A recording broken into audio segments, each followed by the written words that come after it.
Shrieking out of the darkness of the endless void, like banshees bound by these endlessly bleeding stars, your deranged deliverance from the endless toil. 665.66 UHMR Chemrat Radio. Coming to you live tonight from the hangnail on sublevel 999. There is no better backdrop for the hauntingly beautiful snow than the fungi sump forest views from the hangnail's overlook porch. And we hope you stick around for the free puppet show after the Hive Racer Demolition Derby. Yeah. Y'all, do you hear like a deep man's voice? Anyway, make sure not to eat any of the snow. It's more industrial degreaser than it is water. How much of the industrial snow have you had? I tried some of that sump crab juice, and I think something might have been in it because I do not feel okay. In Hive news, stay strapped and ready to shoot your way out as abductions are up all over the Underhive. Orphans ages 9 to 12 disappearing at an alarming rate. For reasons. No, but legit, like I keep thinking I hear a voice and someone is saying something about a garden, but I don't know. I feel weird, and I got like a clammy thing going on. He's been talking to me too. Something about a gift. The many gifts. Lots of flies. I thought we weren't flies. I thought we weren't allowed to accept gifts over a certain monetary value. This is. I know. I remember that from compliance training. The Arbites could be listening. Let's not. Oh, that's fair. I am your captain on this maddening ride through the twisting turns of the Pirate Vox waves, Goblin King, joined by my co-pilots on this unhinged 3-hour tour. The maven of acoustical mayhem herself, our very own Scream Queen, Emmy. Yes, we are here at the Hangnail debuting our new EP, Sump City Feels, with our new, to us, label Def Jam. Yes, they are still around. Mago Snoop and Commissar Martha will be joining us for the after party. And our baleful castigator of cleanliness, the Duke of Decontamination himself, Drew. Like, this is not like the hallucinations I normally have when I huff cleaning fluid. So I'm starting to think that something's not right. Should I feel like this is too many pustules than my normal number of pustules. Do you have 3? I mean, together, but like there's clumps of them. Oh, okay. There's not just 3. Like there's 3. Like when they start speaking to you, that's when you should be concerned. Oh, they don't have mouths, so I think I'm good. Oh. That comes later. Welcome to Under the Hive of Madness, episode 122, Darkness on the Horizon, part 3. Before we jump into our episode, though, if you guys are interested in getting a little bit more content, including an entire exclusive Patreon-only episode, you should head over to www.patreon.com/underthehiveofmadness today and join us. Not only do you get that exclusive extra weekly Patreon episode, but usually there's a bunch of banter at the beginning of all of our recordings and a lot of bloopers during the recordings and just some stuff that gets cut out for one reason or another. And if you want that plus a video feed, you can get access to that. And there's some other stuff over there. There's go check it out. It's definitely, I think, worth your while. Oh my God, you guys. This week's Patreon episode, it's wild. Shit. It's unhinged. Mm-hmm. God, we ended up talking about like fursonas at a Christmas party. Yeah. You had to be there. It goes sometimes. It goes, yeah. In our last episode, How the Mighty Fall, we uncovered a weird quirk of the books. There's a big absence of Mortarion coverage. He's doing stuff the entire time, but since the books don't always follow a chronological order, and I'm talking about the Horus Heresy series here, it can be a bit of a task to connect all of the pieces into an overall timeline. That's something that we've been working on as a group to kind of try to like coalesce an actual functional timeline that helps explain some of the events without all of the kind of meandering side quests that happen from time to time. While we have covered aspects of the Death Guard up until this point, we haven't spent much time on their Primarch specifically. And while we teased that this episode was actually going to cover Angron's fall, We're going to be pushing that off just by an episode because we feel like we all needed to take some time to address what Morty himself has been up to during this entire time. So with that in mind, we're going to step into the Wayback Machine.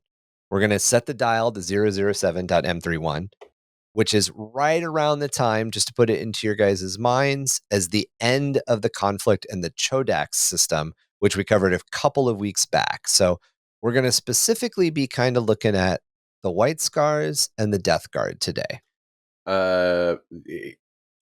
This is weird that Morty gets sort of like the Meanwhile on Death Planet, that he doesn't really feature heavily in too much of this at all, which is sort of like, I don't know, kind of ties in with the Death Guard's origin to me in some way too, which is like, and then these guys got lost in space and came out real bad. Yeah. Well, that's the thing, is like there's the attitude that all the other Primarchs kind of have towards Mortarion. He's pretty friendless among the other Primarchs. He's, as we talked about, like, and traitor. He's definitely like the trench coat kid from your high school. He is that Primarch, and he also has rather negative opinions about most of the other Chaos Primarchs. And his only real friend, really, I think we're going to get into it, is Jagahtai. Yeah. And that's so deeply it's sad. kind of like watching this person like desperately try to reach out and realize like how many enemies he's made. Yeah. So there's definitely an element of that. But there's also definitely, from a functional standpoint of the way that the books are kind of presented and written, though, there's definitely like, you're about 30-ish books in, and then it's almost like the authors were all like, oh, right, Mortarion. Yeah. Which I don't think is necessarily a bad thing. And one of the reasons that I don't think it's a bad thing is the Death Guard are like the I am the end and the inevitable. Like, they're just going to keep walking at you, and like that's their whole thing. So it doesn't. That's all they do. Yeah. I used to play Death Guard in Tabletop 40k, and it's like, what are you gonna do? Walk at me? Yeah. Yes. Well, I'm not fucking dying either. Yeah. I'm not running. I'm not charging. They're I'm going. walking. They're moving forward. I'll get there one day. Not very fast, but they're slow. They're making it. Slow but inevitable. Yeah, exactly. Exactly. Disgustingly resilient. So I wonder whether or not that's a function of how it was written, or if that's a byproduct of how it was written. Is that a bug or a feature, I guess? But yeah, there is some stuff that the Death Guard do before they get lost in the warp for a bit of time and then pop out as we know and love them today. But that's what we're going to essentially attempt to address today, because we're not, until the Siege of Terra, we're probably not really going to touch on a lot of Death Guard stuff again until like just before, essentially. It kind of felt weird in the timeline of introducing information to you guys, our listeners, to be like, oh, and by the way, I know we didn't talk about it in sequence, but a bunch of stuff happened like 5 episodes ago that we should have introduced. So, meanwhile, on the Rot Ranch. Right. The Rot Ranch. With that in mind, let's jump into the Warhawk and the Death Lord. For much of the Great Crusade, the White Scars Legion and their Primarch Jagahtai Khan had been noticeably absent from the current chain of events. Then, as we covered a few episodes back, things began to change and they started to get a picture of what was going on in the wider galaxy. This all came to a head in the Chondax system, right toward the end of their campaign against the Greenskins. And we haven't really covered the Great Crusade other than incredibly briefly, but the White Scars kind of went off into their own corner and did their own thing through a good chunk of the Great Crusade. And one of the things that one of their last assignments was the Chondax system. And as we covered a couple of weeks ago, there were a bunch of conflicts with the Alpha Legion as they were trying to leave, yada, yada, yada. The way that this all kicked off, the way that they started kind of moving out of this conflict, was there were a bunch of stray astropathic messages that were hard to authenticate and pretty easy to dismiss, as they were just sort of ghostly, warped messages, even as if the immaterium itself was changing their meaning. However, they still wore very heavily on the Great Khan's mind. They unraveled his sleep and kind of just caused him to constantly second guess everything. Then Jagahtai was contacted by Leman Russ, Primarch of the Space Wolves, who had just returned from the Battle of Prospero, an assault against the Space Wolves' old rivals, the Thousand Sons. The Space Wolves' fleet had mustered at a place called the Alexis Nebula to lick its wounds, regroup, and all of that, where it was when it was attacked by the Alpha Legion, the same group that had been kind of harassing the White Scars. At that point, basically, Lehman said, Jagahtai, can you help me? And while the Great Khan sympathized with the Space Wolves' position and predicament, he refused to get involved until he was able to sort out what was actually happening with this conflict, because he was getting a lot of just contradictory astropathic messages. Again, we covered this a lot more in detail like 2 episodes ago as far as the Darkness on the Horizon series itself goes. I think it's in episode 1. He had a lot of information and he wasn't really sure what to do with it. He kind of had to see for himself before he made a decision. Yeah. As the classic, like, I think that it's meant to be a reminder of the first casualty in war is the truth, right? Yeah. Oh, yeah. Oh, This whole thing of like, very good point. When wars get started, there's a lot of confusion because there's nobody knows for certain where the conflicts lie, what's going on. Like, we've seen this happen so much where like some Primarchs are just in disbelief. They're like, there's no way this could happen. Horus would never do this. Or the other way around, where they're like, what do you mean the Emperor has betrayed us? And now, like, we're joining up with a bunch of, like, there was what the drop site thing happened. And now my entire legion is traitors and I got to join them. Like, let's there's got to think be more about this. nuance here. Yeah. Like, Jagahtai, one of his sort of like best Primarch friends is Magnus, and he doesn't think there's any way that Magnus, who is like the Emperor's favorite boy, could possibly turn against Russ, and the Space Wolves. And so, like, he wants to speak to Magnus and be like, hey, man, what happened here? And he wants to hear it from all of his brothers in their own words before he makes any type of decision. And there was this coterie of Primarchs who were not happy with the Council of Nicaea. Right. And one of them was Jagahtai. And in one of those weird quirks of the way that the Imperium was founded and the way that the Imperium worked, Malkador actually realized that the Council of Nicaea was bad. Like as soon as it happened, he's like, oh shit, this is a problem. And he also kind of knew that since it was a problem, at a certain point, it was going to dissolve. The edicts were going to get recalled, and that Space Marine Librarius was going to be important again. So Malgador had actually kind of also started to work with this coterie of Primarchs kind of behind the scenes to be like, hey, make sure that you're following the law, but that you are ready to swing back into action when you're called to, because the shit's going to hit the fan. We're going to have to, all of this is going to go back. And one of the main people that he had talked to is Jagahtai.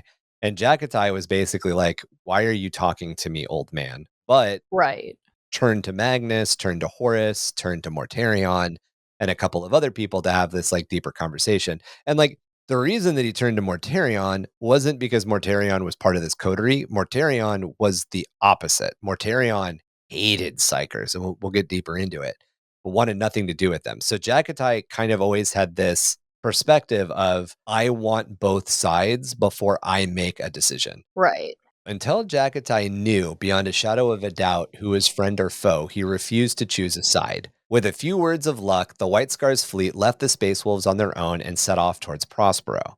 The Great Khan chose to head for the source of the trouble, to seek the architect of the chaos that was engulfing the Imperium. As Emmy just said, kind of wants to talk to Magnus. I think that's exactly what, In Jagadai's experience, only one soul could see the warp for what it truly was, and that was Magnus the Red, one of the few brothers that the Great Khan had ever truly trusted. If Magnus still lived, things could be salvaged, but if he was dead, then the Imperium was finished. Eventually, the Great Khan would find the answers he sought in the crystal caves deep underground beneath the destroyed Prosperian capital of Tizca. We talked a little bit about the shards of Magnus and them being collected. This is one of those cases. Jagahtai actually went and talked to a shard of Magnus. We'll get more into Magnus's shards probably when we cover him as a Primarch, but just keep it in your mind. Magnus, after he became a demon Primarch, kind of fractured himself to do a bunch of things at once.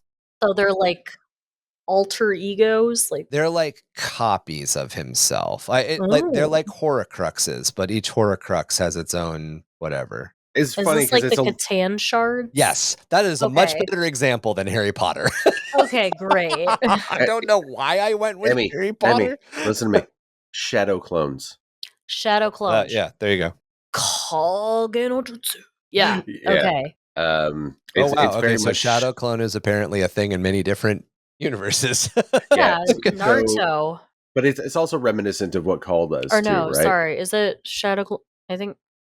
Yeah, it's Oh, like this. forgive me for not making the correct hand sign correct for hand Shadow sign. Clone no Jutsu. I believe this is the Shadow Clone no Jutsu. In Naruto, like eventually Naruto learns how to basically make like an illusionary copy of himself, but that Right. illusionary copy of itself like actually has its own sort of like will and like a problem solving ability and can like Mhm. interact with people because it turns out that it is actually like a fraction of his personality is sort of like shared with it, and then he learns later on that he can like make even more of them. And the more of them he makes, they can all sort of go out and learn something, and he can train faster because when they disappear, he reabsorbs all of their knowledge. So he like makes shadow clones, and then like they all do the Trains same. way faster. Yeah, all do like the same punching technique, and then eventually he Push-ups in the gets hyperbaric chamber. Exactly. Yeah. Yeah. I dig it. Or like, get it. you know, when he's Hokage, he's like, well, I have to do state business and also attend my daughter's birthday party. And then his kids are like, wow, my dad's an absent workaholic piece of shit because it's like Shadow Clone like loses strength mid birthday party. And like that's fun. Yeah, the kids and drama the kids ensues. really have this like absent parent. It's really bad. After Jagahtai finds this answer and returns to the surface, he and his retinue are greeted by an unexpected visitor. Amid the dark clouds hanging in the ruined sky, a vibrant shard of light speared down through the smog and cracked as it touched the stone below. The Great Khan's Keshig Terminators turned as one, rotary cannons spinning up as their las cannons whined into violent life. Okay. This seems deeply problematic. Just ready to shoot immediately. Yeah. This doesn't seem very Jagahtai Khan like. Well, I mean, he did win by shooting. Well, he won by beating. You're right. You're right. But they're on high alert. I mean, they're on a dead planet too. Like Prospero is a husk. It That's is true. a It got ruined planet at this point. right. The Space Wolves got it in the Prosperussy. Oh yeah. Well, the Space Wolves delivered into the Space Wolves ruined it. The Thousand Sons got it. There you go. Wrong Legion. Yeah. Come on, Emmy. The Thousand Sons, your boys. I know. These are my sons. My 1,000 sons. all 1,000 of them. Yeah, all 1,000 boys. 1K. We found out also how Magnus. I didn't realize that the titty horns weren't attached to him. I found out in the Patreon segment They're part of the armor. that he could actually be a stomach sleeper if he needed to be, which is probably what's happening because of the wings. But I didn't realize that the titty horns were just like fun accoutrement on the armor. I thought that was like part of his weird demon anatomy. Yeah, it's mostly an affectation, unfortunately. Yeah. Jagahtai told his bodyguard that he had felt this new arrival's presence following them for a long time, at their heels since at least Olinor. Now at long last, he had finally caught up. We kind of talked about this like inevitable march thing already. The Great Khan motioned his warriors to stand down, for his brother Mortarion, the Death Lord, Primarch of the Death Guard Legion, had found them. As the ash settled and residual snags of aether burned away, 7 figures stepped from the maelstrom. The 6 Deathshroud Terminators were clad in pale, thick-slabbed armor and carried huge power scythes known as Man Reapers. Their pauldrons were olive green, and the links beneath their armor gleamed like cold iron. They were massive, more heavy-set than Jagahtai's retinue, hunched at the shoulder and leaking pale green vapor from the last of the teleportation's beam. The 7th figure, Mortarion, then proceeded to explain his recent arrival, telling Jagahtai that he had sought him out, for things had changed. Jagahtai realized his brother had come to persuade him to join the so-called traitor's cause. The great Khan stood, observing, his blade still unsheathed but held loosely at his side. He noted the physical changes in his brother and how Mortarion's powers seemed to have only grown. And at this point, Mortarion is still 100%. Ever since Ishtvan essentially has been like denying that any of this shit is affecting or happening to him. It's like, hey man, you're kind of stinky. Like, we want to talk about this? Yeah. It's subtly changing him. It hasn't fully happened, but it is subtly changing him. And the other thing to keep in mind is that a lot of the just like with the word bearers in a lot of ways, a lot of the force that's actually happening to the Death Guard is coming from Typhon. Bless Sorry. you. Oh, you can see we get the Nurgle in you. You do. Typhon, who is the first captain of the Death Guard, and has kind of and a prominent figure in the warrior lodges, and at this point has kind of already started down the path. He's full on by this point. He's not quite Typhus yet, but he's getting there. By this point, though, he's got some chaos cults. Oh yeah. Shit. Sorry, I have been affected by Father Nurgle's gifts, which is why I sound like this. But Emmy has been communing with Typhus. God, no, that guy's a dick. But Callus Typhon. Right, he's not Typhus yet. Sorry. Yeah. He's definitely being approached by the ruinous powers, by the dark gods. God, what is it called? Ulanor, where they're from? Ulanor is the planet that they defeated the orcs on. That's the big planet. What is the Death Guard planet that they're from? The one that's like Barbarous. Barbarous. Thank you. So, right, like Barbarous has been encased in that like toxic gas by this point. And through that toxic like miasma, Nurgle has been speaking directly to Typhus, and he's kind of like been a chaos cultist in secret. And for by a this long point, time. For a long time. And he's got like cults of Nurgle amongst the ranks of the Death Guard. So it's not like they're trying to be subtle about it, but they're like stinky and green and like miasma and shit, and they have boils that talk to them, and they're like, oh yeah, these are just normal things, just a little con crud, guys, it's fine. It's still kind of at the level where it can all be contained within the warrior lodges and it can all kind of be hidden by the armor. Yeah. The major big change has not happened, but there are all of these, like Emmy's saying, all of these like weird subtle signs exist. Yeah. That shit's already unraveling at the end. But this is like carrying on like a pretty consistent trope that GW leans into all the time, which is it's the guy in charge isn't really the bad guy, it's his like conniving sidekick. Right? Yeah. Like we Callus get that. Typhon is absolutely the conniving sidekick. I need to do a Callus Typhon episode. But like we get that with Lorgar too, right? Yeah. Like there's a lot of like Erebus and Corferon are definitely 100% fallen before Logar is fallen. Yeah, Lucius. Like there's a bunch of elements of I would have been fine if it weren't for, those like meddling kids. Those meddling kids, yeah. Like they were doing great, but then like I don't know, I had this really sneaky sidekick and maybe had some good ideas. Like the call is coming from inside the house almost always, right? Yeah, like it's pretty tropically laid out. I mean, Angron, not necessarily. Magnus, not necessarily. I mean, like Angron definitely, like his brain nails are at fault there mostly. Oh yeah. I would suggest that I think again the same sort of thing. They cast Ahriman as sort of like the worst of the two of them, right? Like, absolutely. Like Magnus has shit handled, and then Ahriman steps in and like, because especially the way they characterize it early on before the Horus Heresy novels is Ahriman is just like, no, he's just like a conniving bad guy and doesn't care. Like he casts the rubric, sure, to stop the change, but because he's doing it for selfish reasons and he doesn't care about the consequences, he knows that it's like, yeah, no, like like the classic you mustn't read from the book. He's like, but what if I get the power? Like it's a very one ringy kind of thing. They've definitely changed that a lot since then. But yeah, feel like Ahriman is the blonde who runs upstairs. Yeah, okay. a little Right. bit. I mean, like, you're right. At the end of the day, he makes the decision once he gets there. But I feel Right. like that's kind of how they sort of recast him. Yeah, but But I yeah, think it is a it's bit of a very. reinvention because, like, back in the early days, it was very much like, well, we don't have the demon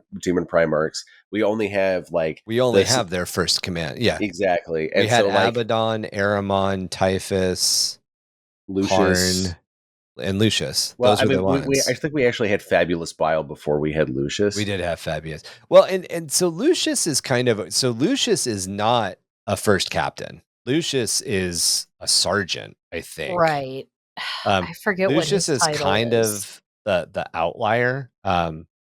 Yeah, and Lucius is definitely one of the first emperor's children to start kind of falling, but it's very much But he's because also like the champion of Slanesh. he is now. He Yeah, is he now, yeah. definitely falls the hardest. But yeah, Yeah. during the Great Crusade and during the Horus Heresy, Lucius isn't quite the. Lucius He's is just a cool probably one sword of. guy at that point. Yeah, Yeah. he's probably one of the most changed from 30k to 40k. Like in 40k, he definitely inhabits an entirely different space than he does in 30k. Well, it's like when he started cutting up his own face because some like remembrancer was like, "Hey, I cut myself every time I defeat an enemy because success is pain." And he's like, Yeah. "Oh, that's so cool. I'm going to Some start metal. slashing my face every time I kill somebody." So And he that's why he was looks like that. when they were fighting the Mecha, when the sons of Horus and the Emperor's children went to the Mecha Arachnid planet, this is during the Great Crusade, to save the Blood Angels who had disappeared on the planet. I think I got all of that right. It may not be the Blood Angels, it might be the Dark Angels, but I'm pretty sure it's the Blood Angels. They Some end up loyalist legion. they end up fighting these mecha arachnids, which are essentially like spiders with like blade limbs instead of normal spider limbs. Hmm. And at that point, That's dope. Lucius is known as one of the most vain emperor's children. He is very, very, his looks are the most important thing to him. Yeah. He's never been scarred, and he's like very proud of the fact that he's never been scarred or whatever. And it's one of the mecha arachnid who scars him first and scars him by slicing his face. And then one of the sons of Horus, I think it's no, not a sons of Horus. I think it's Traven, who's another emperor's children, but it may be Graviel, Loken. I'm not sure which. Cuts off or cuts down one of the mecha arachnid, and Lucius picks up the blade arm and uses it as his second sword. He completely leaves his bolter behind and he starts two sword fighting. And the mecha arachnid blade is so sharp that it is like cutting through his gauntlet as he's fighting with it. And he literally has to be told by Horus, or I think it, or maybe a higher, maybe whoever his captain is in the Emperor's Children, but somebody up high has to tell him stop fighting with that. Like you're doing injustice to what you are as a space marine, and it's that fight that puts this kernel in Lucius, and then the conversation with the Remembrancer happens. But like up until that point, Lucius is not like he hates the idea of scars, like kind of disgusted. And yeah, and it's this that's the thing. Like Lucius is He the has like character what I who's call his like Linkin Park AMV arc yeah. where he like, I don't know, His sees like a anime music Sasuke, video link. right? I He love sees it. like a I love it. Sasuke compilation to like Meteora on YouTube and is like, Right. Oh, yeah, I'm gonna buy all black clothes. Yeah. exactly. All right, so to get back to the Warhawk and the Death Lord, something dark now brewed within Mortarion, smoldering like dying embers. His flesh was somehow bleaker, his stance a little more crabbed, and yet the aura of intimidation around him had become staggering. Back on Olenor, even at the height of their triumph, he had not posed quite the same heft. Jagahtai commanded his brother to say what he had come to the ruins of Prospero to say. The White Scars Primarch correctly guessing that Horus had not sent Mortarion and that he had yet come on his own accord, and he had his own agenda. Mortarion brushed off the Great Khan's reasoning, but Jagahtai pressed him further. The Death Guard Primarch then attempted to secure the White Scars for Horus's cause, promising an image of the galaxy of warriors and hunters, where the strong were given their freedom to act as they would, unbound by the emperor's demands. Jagahtai responded, however, that this was a lie, as the new galaxy would just be led by a new emperor, the Emperor Horus. He appeals to Jagahtai's people. He goes, look, you guys are warrior people, you're hunters.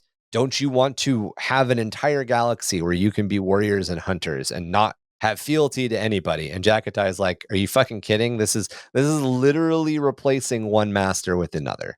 That nothing changes.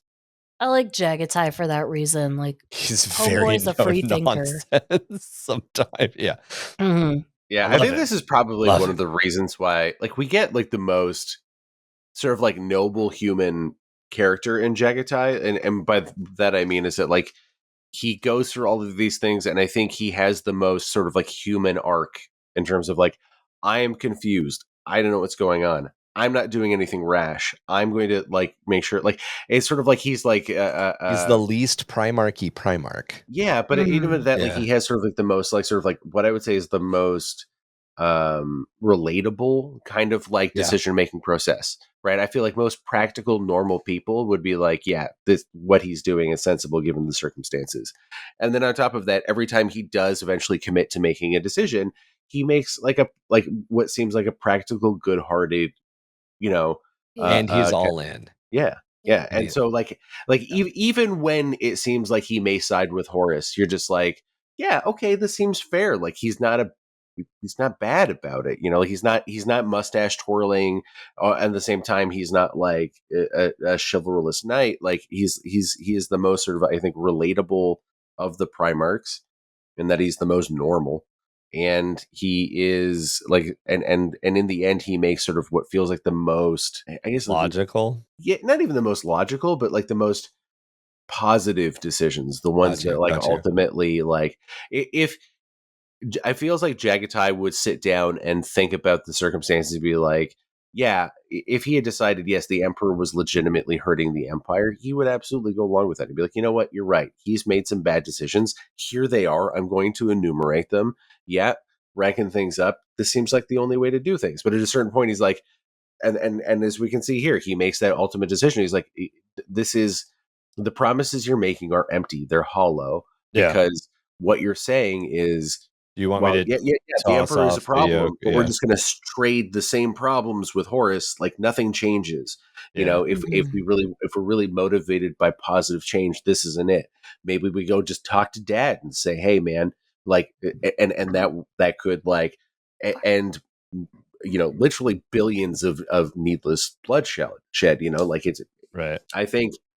And I never really got it. A lot of people say like, oh no, like Jagahtai Khan is really like the good guy of Warhammer, of the 40,000s. He is the goodest boy, and I think really of all the Primarchs, he comes out the cleanest. Yeah, I agree. But I think it comes from that. So there's a really famous quote attributed to Al Capone, and I don't know, and I'm saying attributed because I can't claim for any certainty that this is a real thing, but it's attributed to Al Capone, that he at one point said, there are two sides to any story and the truth lies in the center. And I feel that that's Jagahtai to a key. And I'm using Al Capone for a reason, because I think that Jagahtai, as to where you're right, he's the goodest boy. He's also, I mean, to be completely clear, he's still an Al Capone-ish figure. He's better, or he's good by the standards that we're judging him at, but at the end of the day, he's still a con. Like he's still a conqueror. He's still a warlord. Like he's still 100% capable of destroying empires if he chooses to. Like, yeah, but you know what he's got that the other Primarchs don't have? Really cool top knot. A cool high pony. And the high pony and integrity. Yes, he has got a lot of integrity. He does have integrity. I think that's perhaps the most admirable quality that he has, and I think the one above all the other Primarchs. Yeah, definitely. Like Rabute is just like, I'm going to follow my book. I'm just going by the book. At the same time, Sanguinius is just like, Dad is the best. I love my dad so much. I'm going to make the coolest empire for my dad. The Space Wolves are like, Space Wolves be Space Wolves. They do all kinds of stuff. We want to be over here on our own. Yeah, we're just we're going to be bestial and wild and feral and just do whatever, and we don't care, you know.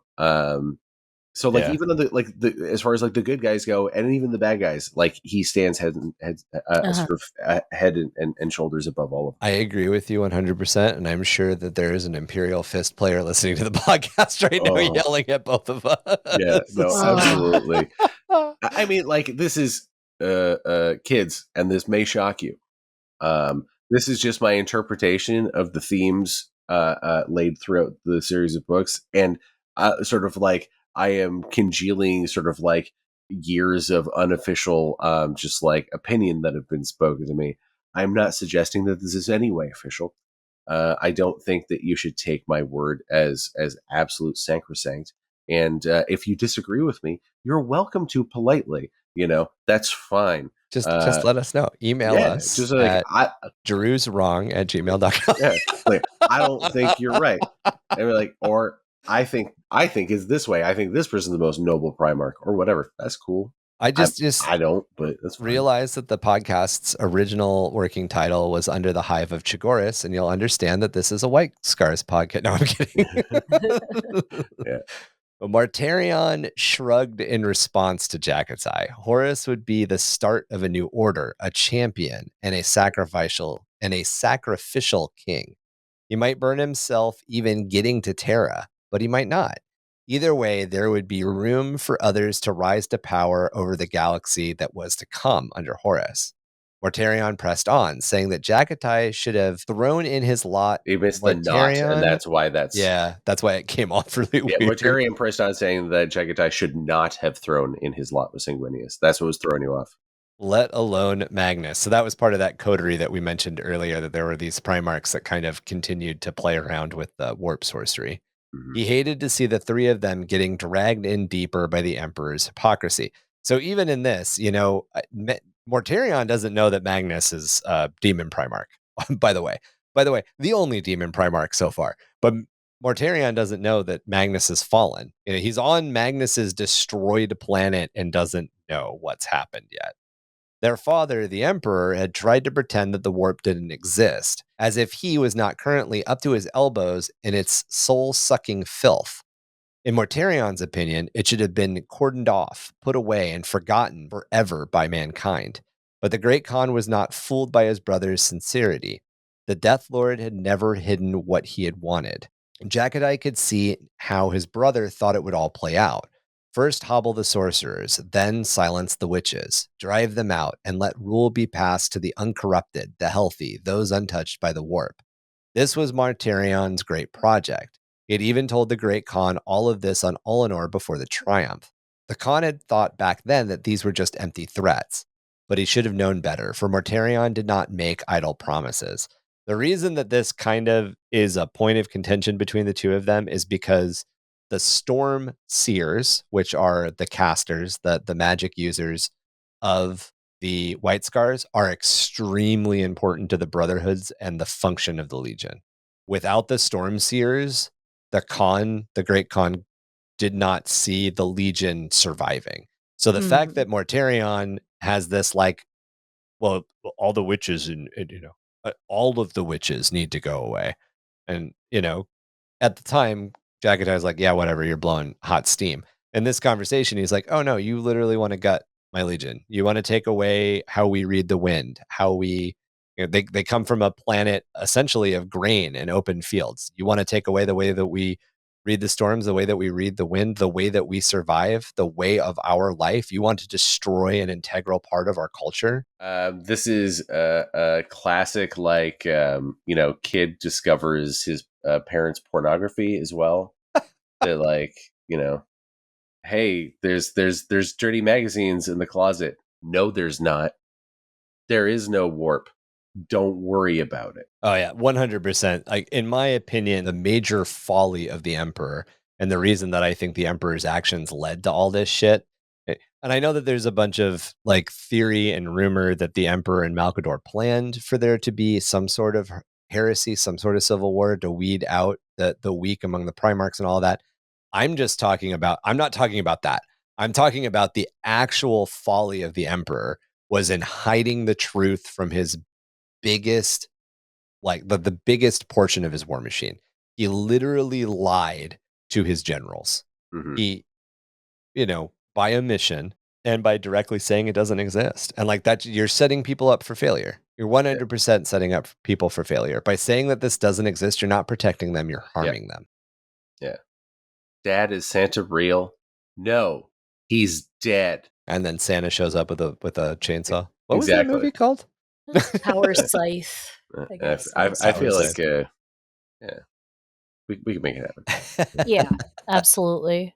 However, it had all gone wrong. Though Mortarion had completed his great mission and the Emperor had handed down the Edicts of Nicaea forbidding the use of sorcery and disbandment of the Legio Librarius divisions, there were now more sorcerers than ever who had spread among the ranks of the traitor legions, the legions that Mortarion was aligned to. Horus and Logar encouraged them, and the word bearers had shown them new tricks. If Magnus had not already made up his mind on which side of the conflict he would be on, he soon would, and then Mortarion would be surrounded. He had destroyed the librariuses of the legions, only to find witches were now rampant among his own side, that of the traitors. Jagahtai had seen a glimpse of the truth through one of Magnus's shades, and proceeded to warn his brother that though his legion might be free of the warp's corruption now, a dark change brewed on his horizon. The pacts Mortarion had made with the masters of the Immentorium would soon become due, and they would not be denied. It's just going to get stinkier. Yeah, that's true. I also really like the idea that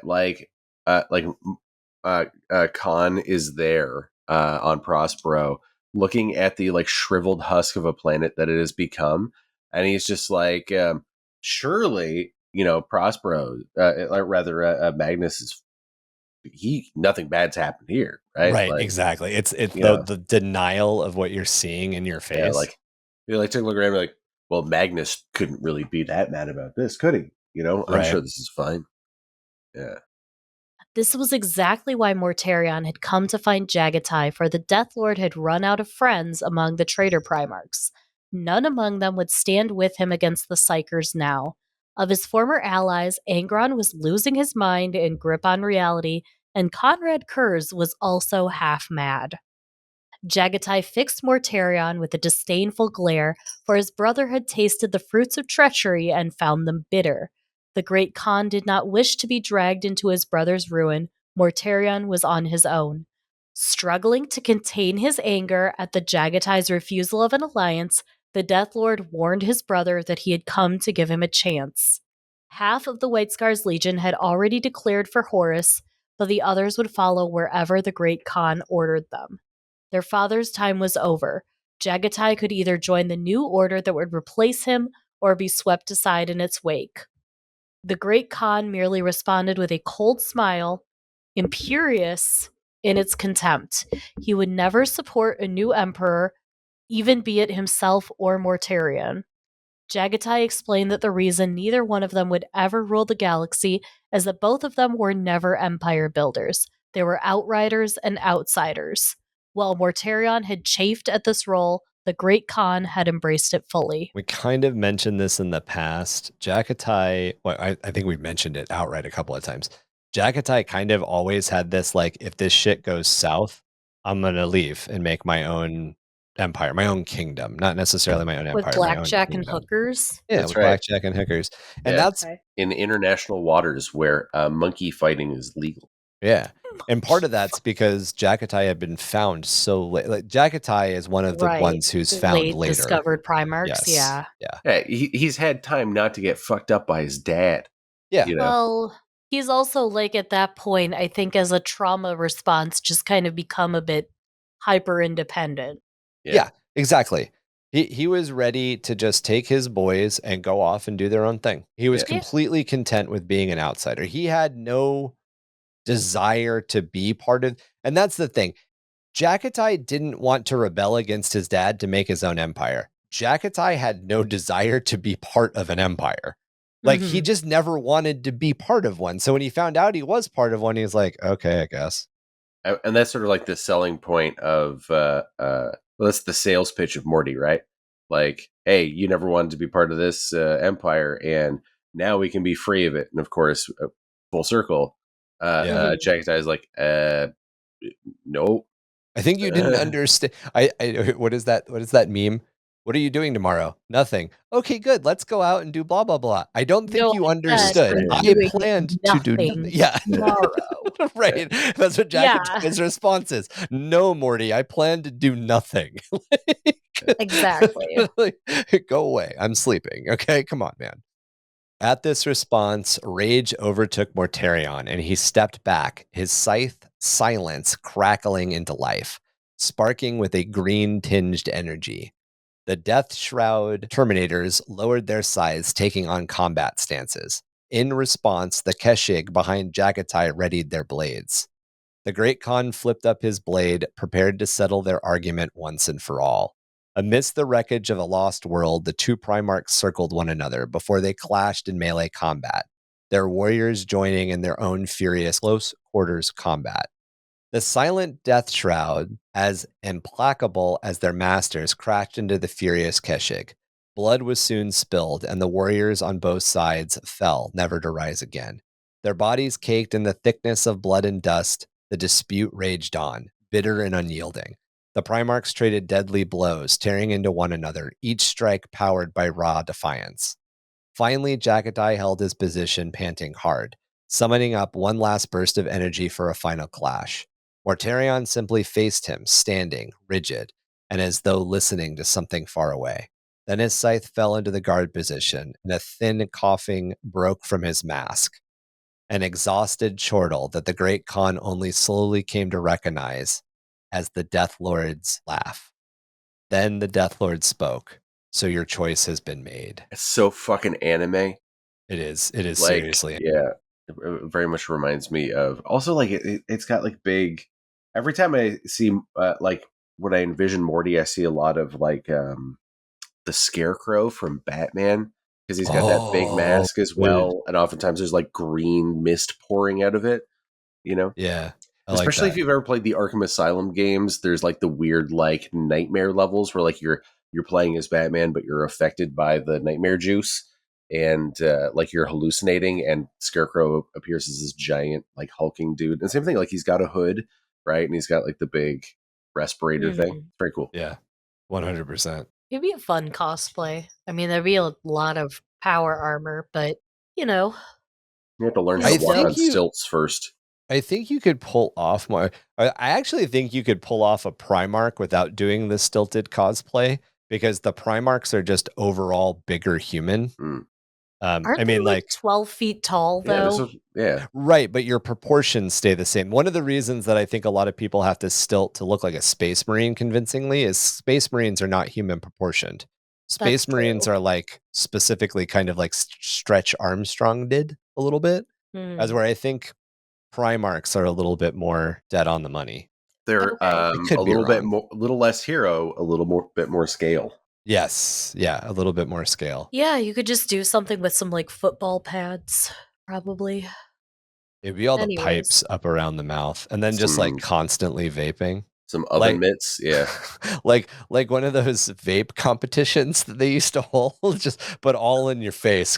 Blowing fat cotton. That's what they call it. Drew, weren't we talking about those vape competitions like a couple days ago? Yeah, ripping clouds, dog. Yeah, ripping clouds. There you go.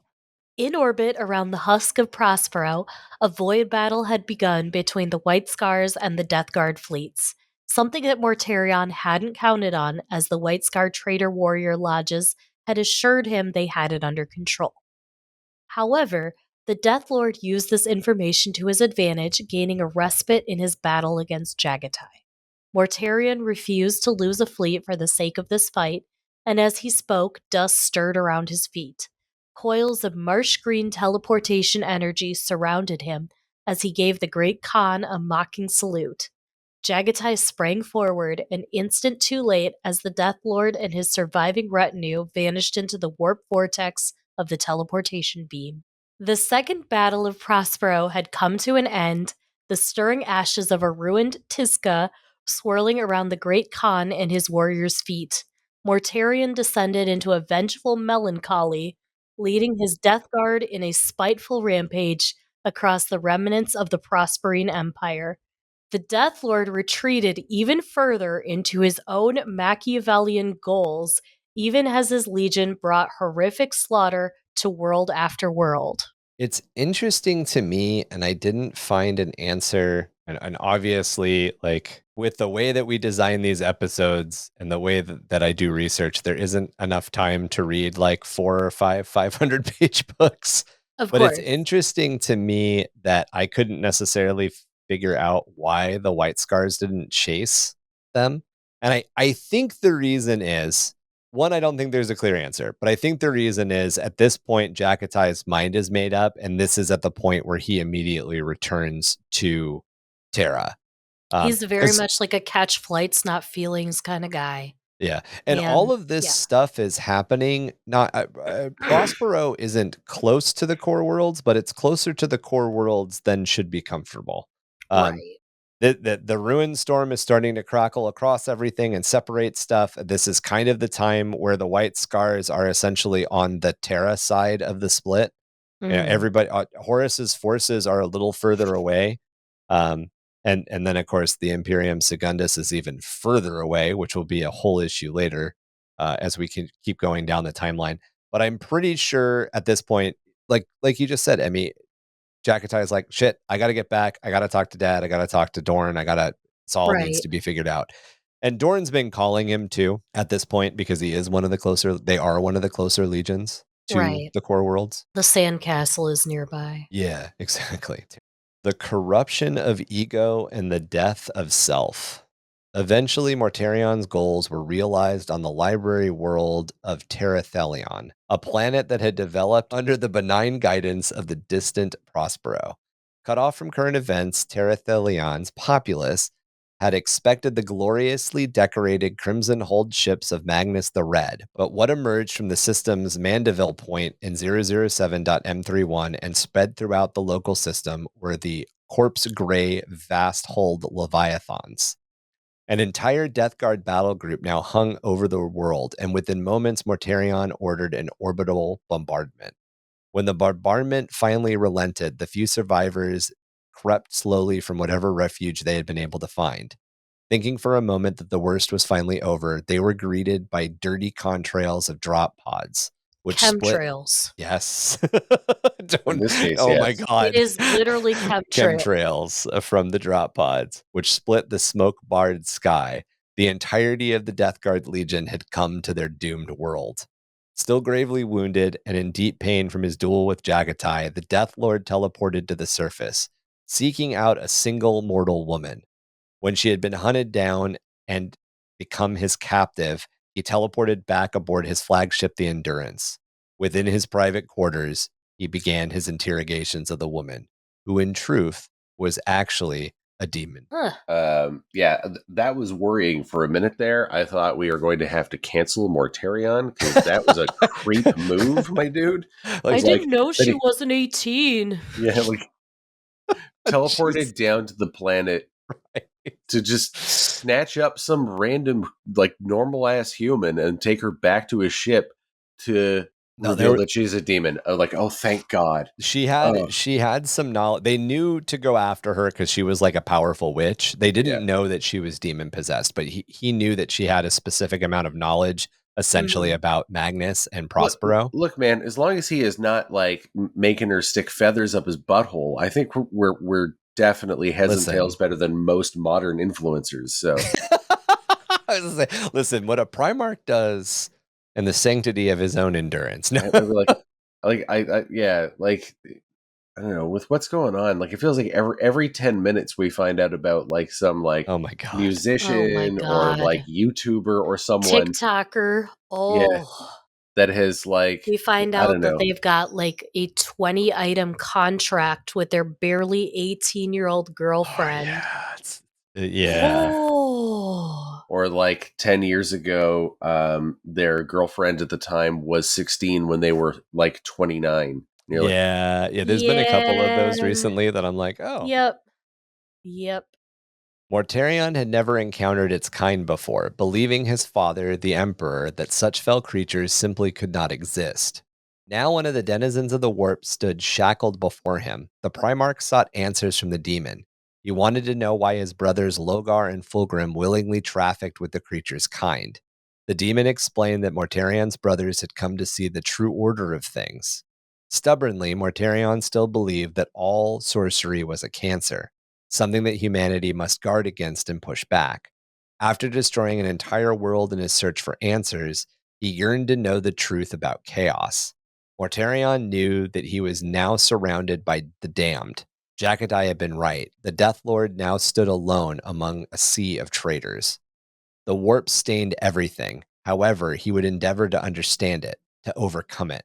The demon's final task would be to show him how. Like the hubris of this. Like, I'm going to beat you with my fists until you tell me the truth.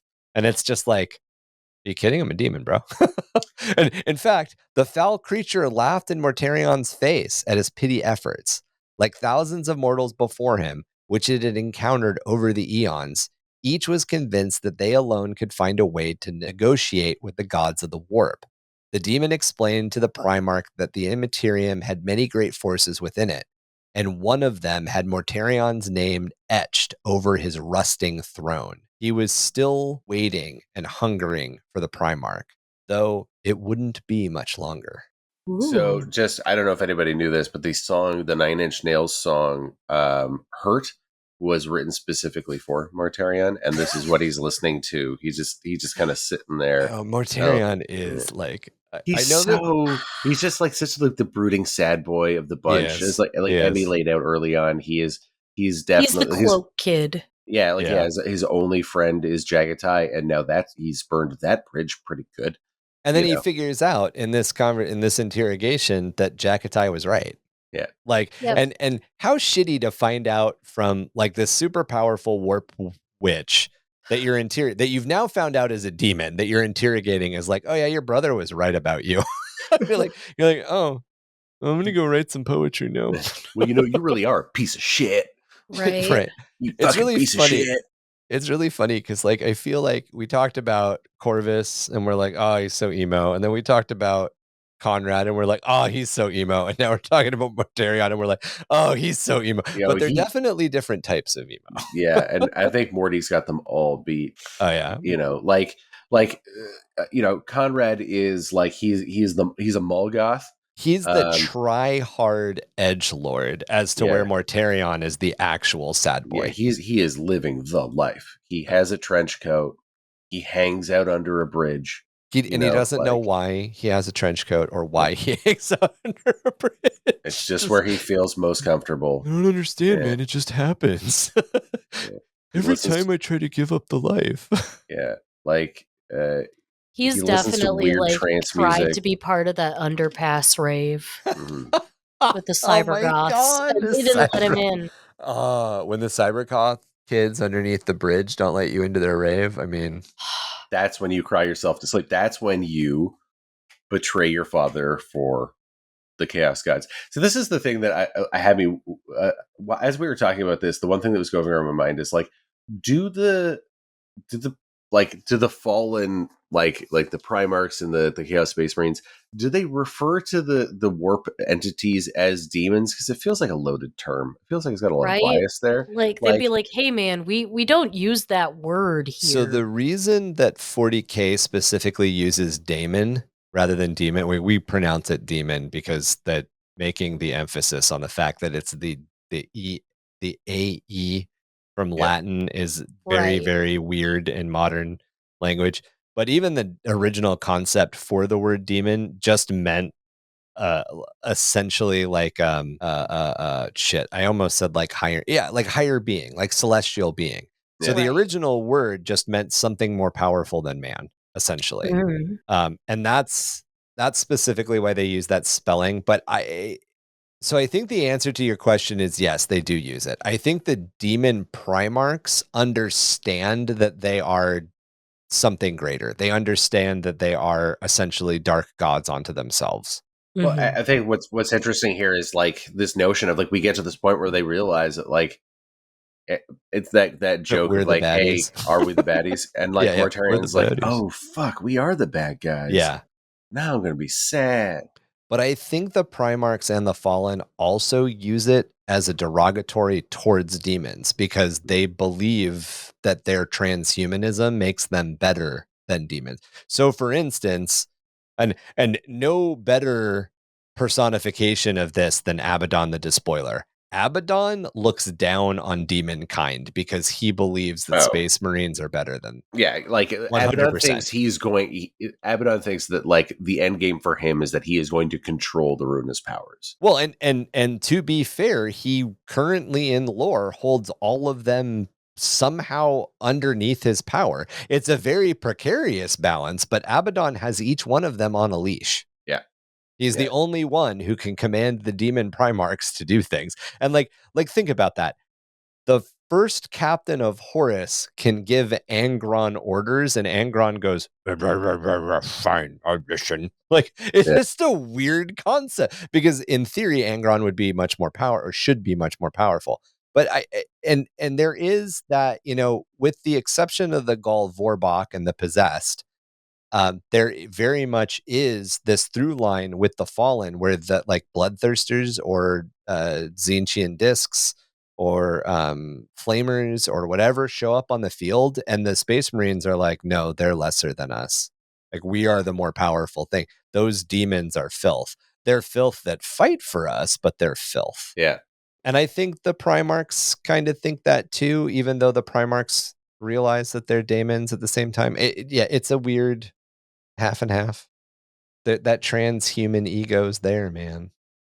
I'm telling you, man. I think we need to have Space Marines that become female Space Marines by way of deciding that they want to change their genders, like that they acknowledge that they're trans people, and we should put the trans back in transhumanism. Human physiology. Even though transhumanism means something different.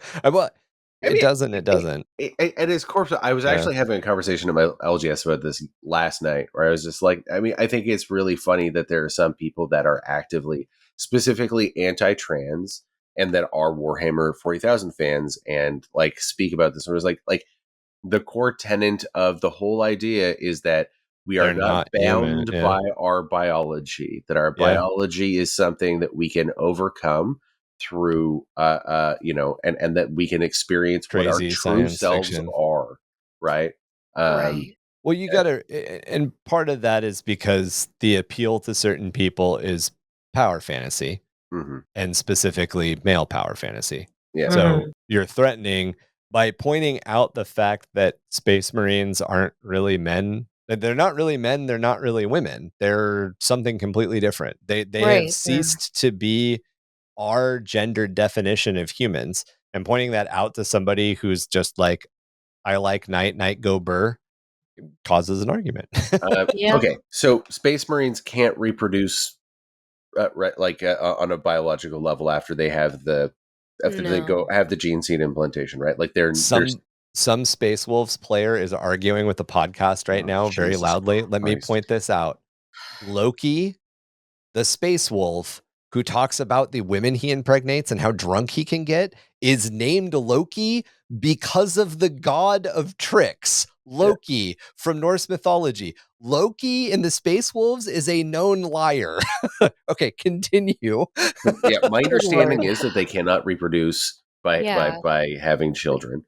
They got they have transhuman dongs, and their vesicles are all fucked up. It's not only that, they don't even necessarily have the desire anymore. The desire was not important for their function, so there was no reason to preserve it. So like their testes would be important because they would likely still need to have some form of like androgens, right? Like the testosterone it still needs to happen. But everything else is in the progenoid glands. All of the stuff that carries the genetic material is in glands that can be harvested through surgery. Yeah, so presumably, like the other hormonal, like thyroids and stuff, will play a role here. So I would like to believe that, and I think that GW should make this a permanent change, that as part of the process of becoming a Space Marine, their penises shrivel up to become virtually nothing, and their testes swell. So they just have giant nuts and no penises. When the question of female Space Marines was first posed to me, like 7 years ago, 8 years ago, because that was about the time that it became like popular in like lore Yeah. discussions to be talking about. My first response was, I don't think it matters because I feel that all Space Marines are Ken dolls down there. Yeah. Like I legitimately, like, they ceased, in my opinion, at the time, they had ceased to be human. They had ceased to be human. They had ceased to be sexual dimorphic creatures. So there would be no reason for them to have exterior genitalia. Yeah. And that's Right. explained through lore that the progenoid glands are essentially how they reproduce, and they don't reproduce the way that we think of reproduction. They reproduce a little bit more like a symbiotic life form would, where those progenoid glands are moved over into another member of the species that they're capable of having symbiosis with. Now, as I'm a little bit more mature of a player and a little bit more mature in the lore, I kind of see like, not that we're way off topic here, but I now kind of see like why female Space Marines should be a thing, because like I think it would be really healthy for our community, and I think a bunch of people are doing it anyway, and I think it's kind of cool to see what other people's expressions in the hobby are, and I never want to tell anybody no because I love this hobby and I love people being enthusiastic about the hobby. So if you want to make pug Space Marines, I do not care. I think it's cool. Show me your pug Space Marines. And I think that that's kind of a reason to have the argument that they should exist. But like, from a straight, like 100% scientific lore perspective, when I think about Space Marines, I think about them as being genderless. Yeah. Yeah. I liked, again, going back to that discussion quickly, where like our Arbiter Ian imagined his female Space Marines, and it was just like they're virtually indistinguishable. Like at this Yeah, point, you can't tell. Yeah. they've had so much change to them. Like, yes, they have huge muscles. So do the other Space Marines. Like they are super tall. So do the other Space Marines, because that's the change. And so like this secondary sexual characteristics are no longer important either, right? Like, and if you look at people who juice and use heavy steroids to get massive muscles, Oh, their both bits women shrink. and men, they don't look very dissimilar anymore. I mean, like, there are certain facial characteristics and stuff where you can still definitely tell that's a woman, that's a man. But at the end of the day, like, body, like the top level of roided out bodybuilders all kind of just look like muscle hulks. Yeah. and that's what Some we're of talking them about. wear bikini tops. That's really the only like, and you see the tops, like they just a little square that covers the nipple. Yeah. You know, because there is no, otherwise there's no tissue there, and that's, again, that's not a slight against them at all, but like you're right, approaching like 1% body fat there, Yeah. and like a lot of our secondary sex characteristics are fatty tissue. Yeah. Yep. Sorry, like, y'all. How many Space Marines? How many Space Marines are all cheeked up? You know what I'm saying? How many got that thick booty? I'm sure there's plenty of Space Marines that have that Ryan Reynolds and red spandex clapping booty. Yeah, you saying that Morty's got that I that saw clap? that face, Emmy. That face is recorded, Emmy. We now know how you feel about Ryan Reynolds dressed as Deadpool. How about Chris Evans as Captain more America? like Hugh Jackman when he took his cool yellow outfit off. Yeah. Oh my God. I'm gonna go with Wolverine on that one. Okay. I see. Yeah. So Captain America, Chris Evans, Captain America, Ryan Reynolds is Deadpool, or Hugh Jackman is Wolverine. You're going with Hugh Jackman? Hugh Jackman is Wolverine. Okay. Yeah. Okay. Huge Jackman. Got it. I also collect Hugh Jackman. Of all these three characters, one of them is Canadian. I'm just saying. Oh my God. Exactly. I kind of have a thing for Canadians. It's a documented. Yeah. So now you're back on Ryan Reynolds. I see. When I get around to painting my beast men, Ryan Reynolds is Hugh Jackman is Canadian. English. He's Australian. He's Australian. Oh yeah, he's Australian. Ryan Reynolds is Canadian. Logan is Canadian. Yes. Canadian. The character is Canadian. When I get around to painting my Beastmen force, I'm going to have to paint one of them to look like Wolverine, just because huge Yakman. Anyway, we are way off topic. Emmy, bring us back. All right. Bring us home. It mattered not how many trinkets the Primarch rattled or waved, this power of the warp would not be denied. He had claimed Mortarion as his own champion. The Primarch was enraged at this creature's proclamation, raging that not even his father, the Emperor, could claim him. Mortarion admitted he was guilty of patricide long before the seeds of treachery were ever sown in the War Master Horus's heart. He had judged them all tyrants, witches, and Xenos filth. Only he remained pure, free of the corruption wrought by the warp. However, the demon saw the truth through all the Primarch's lies and self-delusions. She taunted him, attacking his ego of purity with his own rotten truth. She goaded him. If he wanted to know the truth, then it would be revealed. The creature's bonds were suddenly shattered, and her human shell peeled away, revealing her glossy, insect-like true form. Though the Primarch's physical strength was enormous, the demon knew it was worthless, for she was not a creature of the material. She was defined and constrained by laws and powers that the Primarch feared to invoke. In an attempt to resist the demon's brutal attack, he tore at it with his hands, still relying on the immeasurable strength in his transhuman musculature. And just to be clear, the fact that Mortarion was guilty of patricide had to do with the fact that he killed his father on His Barbarous. foster dad, yeah. Yes. And because of that, he already knew in his heart of hearts that he had no problem killing his true father. Like, he knew that he had already stepped over that bound and that it wouldn't be a problem to murder the Emperor either. He's like so fundamentally unlikable. he's a very, very damaged individual. So when we did How the Mighty Have Fallen, we ranked all of the demon Primarchs on tragedy level, and I gave Mortarion my level 4, but like my less than bronze medal level of tragedy in the Tragedy Olympics, because I just don't feel like he's such a like based bad character, like unlikable character from the beginning. And absolutely. I honestly feel it's because Mortarion is the one Primarch who started as the idea of an unstoppable force. And then at a certain point, they were like, okay, well, how do we justify how he became an unstoppable force? He's and like the fucking Ted Cruz of Warhammer 40k. He's so goddamn unlikable. He really thought he was doing something. He thought he was going somewhere. And then they were like, oh my God, you're the Zodiac killer. And he's like, well, I'm not the Zodiac killer. But then I don't know, he went to Mexico while everyone else was in an ice storm. Yeah, right.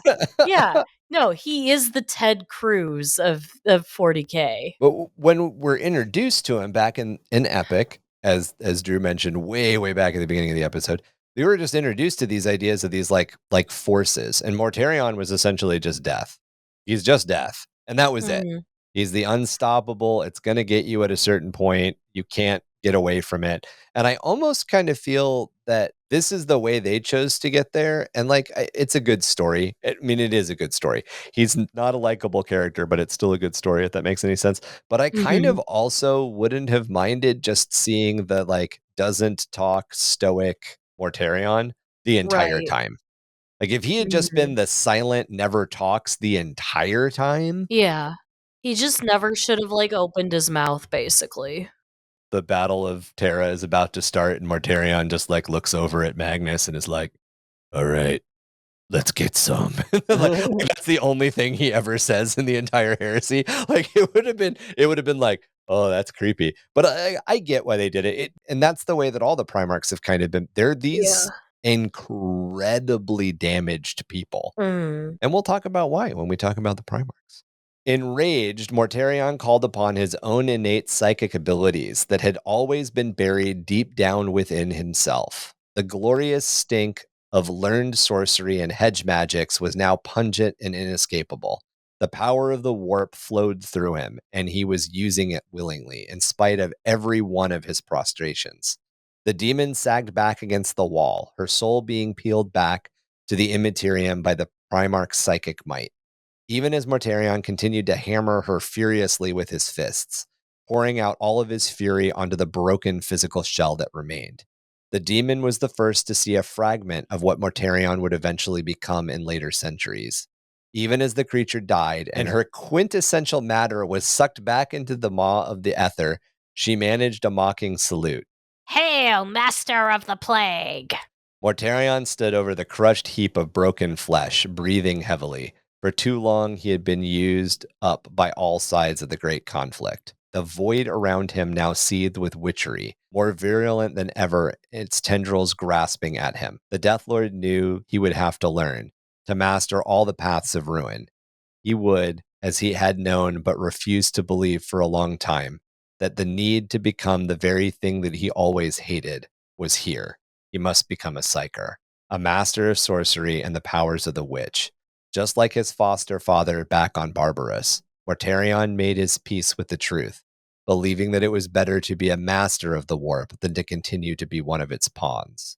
So be it, he thought to himself. It starts here. And it's here, with the first cracks in Mortarion's self-delusion and loss of ego, that we will wrap up episode 3 of the Horus Heresy, Darkness on the Horizon. See, nothing bad happened. Everything's fine. Yeah, it's good. It's good. All's well that ends well. Great stuff. And that Yeah. pretty much bridges most of the stuff that's super important to the heresy side of the story of Mortarion. There's other stuff that Mortarion does during the heresy that we will definitely touch on when we cover him as a Primarch. But as far as the stuff that like leads into the timeline that we've been talking about and kind of makes this drive towards the Siege of Terra, we have done a pretty good job of catching you guys up. And we will be moving into episode 4 of Darkness on the Horizon, taking a look at Angron and Nuceria, his return to Nuceria and what happens there. And with that, we will essentially be jumping into the last couple of years of 008 and getting into 009.M31. Hooray! We're moving the clock forward. If you guys want to get into contact with us about this episode or the show itself, reach out to us by email at underthehiveofmadness@gmail.com. You can also find us on Discord and join the conversation about existing lore, world building, gaming, and much more. You can find the show on Facebook, Instagram, TikTok, and YouTube. Check out our website at underthehiveofmadness.com and check out our link tree to find all sorts of links and keep up with everyone in the cast's hobby progress and internet meanderings. Help the podcast grow by liking and reviewing us wherever you get your podcast fix. Our home is on Spotify, but you can find us on Audible, Apple Podcast, CastBox, iHeartRadio, Radio Public, and more. As always, links and spellings can be found in our show notes. You can support us through Patreon at patreon.com/underthehiveofmadness. You can join a fantastic crew of hivers like Ickbard, Rupert, and Minion Coffin for access to extra content and a chance to snag some cool merch in our monthly giveaway. So that's pretty cool. The Hangnail, Uncasting Devil's Comet, Private Reserve Amasec all month long. Take your first shot from a bolter shell and then take it home. Remember, the Hangnail is neutral territory for all hivers, regardless of the color of your rosette or how many badges you've got. We are the barbarians baying at the gates of reason, the virulent Visigoths of rebellion on the Pirate Voxwave 665.66 UHMR Chemrat Radio. Reminding all of you Chemrats, Hive Mice, and Sump Ghoulies to keep those dials fixed. Right here, same ratty frequency for a dose of the same ratty-ass attitude. In the dark, where deep shadows lay, far-armed emperors stalk any prey. Stray too far and feel their call, one by one we all may fall. Keep your steps careful and tight, stay in line, don't lose the light. Whispers caught in cold night air, don't turn around, for none is there. But in the black they watch and wait, razor-sharp claws ready to seal fate. Don't look back, just walk on by, or with the emperors you'll forever lie. Their claws are quick, their eyes so keen. In Frost Hollow's dark, they've always been. Sing your song, but keep it low, for in their grip none escape their woe. And read a book. Read a motherfucking book. Are you going to give us any blessings this time? do you have any blessings for us? Oh god, no, but I am gonna go slam some fucking NyQuil. There you go. It's some Nurgle's brew. I am fully infested by Nurgle's rot. Yeah, I'm deep in the paint here, man. It's rough. All right, guys. Well, thank you very much. All Have a good right. night.